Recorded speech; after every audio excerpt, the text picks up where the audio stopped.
joint venture can mean different things to the prospective parties, but generally it's considered to be a commercial arrangement between two or more parties, for example, between a developer and a registered provider.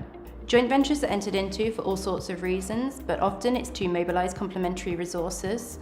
It can open up business opportunities which might not otherwise be available to the parties.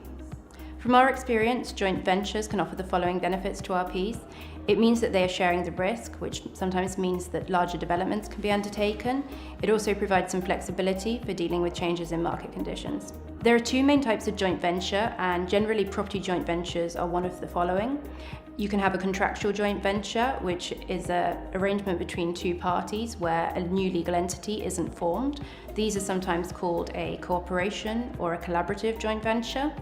Alternatively, you can have a corporate joint venture where a new legal entity is set up, such as a limited liability partnership. Typically, a contractual joint venture doesn't involve setting up a new legal entity.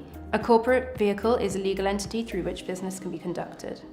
You need to evaluate which joint venture structure is right for you.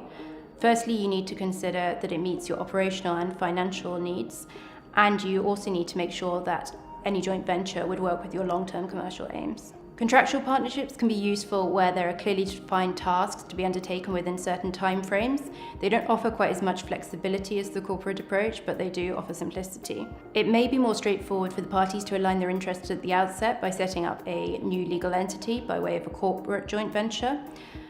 It can offer slightly more flexibility, and it does sometimes also encourage the parties to work together.